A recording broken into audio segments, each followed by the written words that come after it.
Hey everyone, and welcome back. If you're watching this, then chances are you've had that aha moment. You know, the one where you're thinking, there's got to be more to life than spreadsheets and office coffee. You're ready to ditch your 9 to 5 job and become your own boss through franchising. And that's fantastic. But before you dive headfirst into franchise ownership, there's a crucial document that you need to know about. It's the Franchise Disclosure Document, or FDD. And today, we're going to break down one of the most important sections, Item 7. So today we're going to pull back the curtain, look at some real-world examples, and explain the legal necessities of this document so you can see exactly what to expect. Think of Item 7 as your franchise startup cost cheat sheet. It lays out all the initial expenses you'll incur when launching your franchise. We're talking about everything from the franchise fee itself to equipment, inventory, real estate, and even those little miscellaneous expenses that always seem to pop up.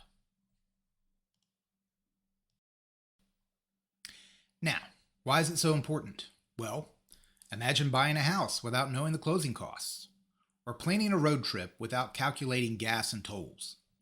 Item 7 gives you a clear picture of the financial commitment that you need to make so there's no nasty surprises down the road.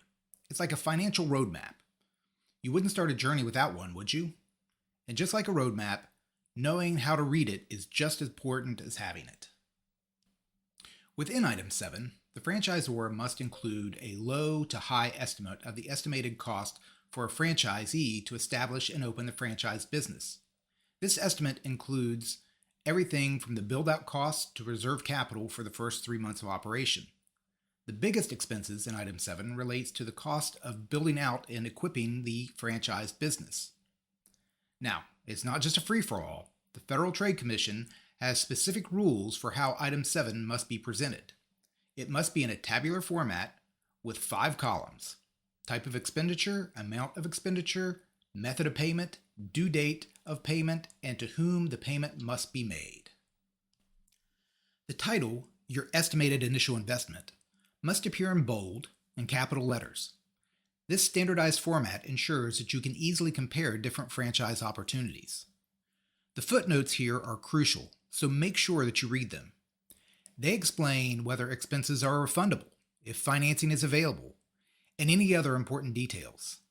Franchisors must also include a section called Additional Funds for that initial period, which covers expenses for at least the first 3 months of operation, including reserve capital. They must also disclose the factors they use to calculate the amount of additional funds needed. This is where you can see how experienced the franchisor is at estimating these costs. For the first-time business owner, especially those coming from the corporate world, Item 7 is essential for budgeting and financial planning. You need to know exactly how much capital you'll need to get started, and this section provides that information. So let's look at a real-world example.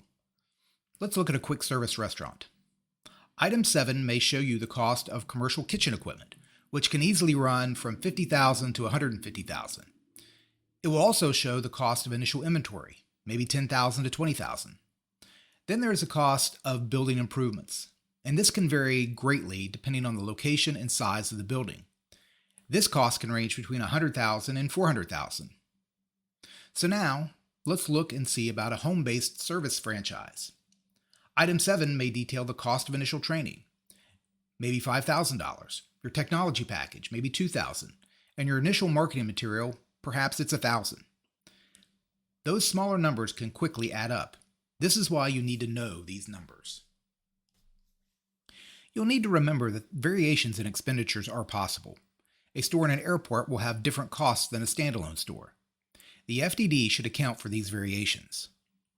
So now, navigating the FDD, especially the Item 7, can be a bit overwhelming.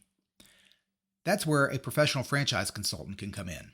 They can help you decipher the numbers, ask the right questions, and ensure you're making a sound investment.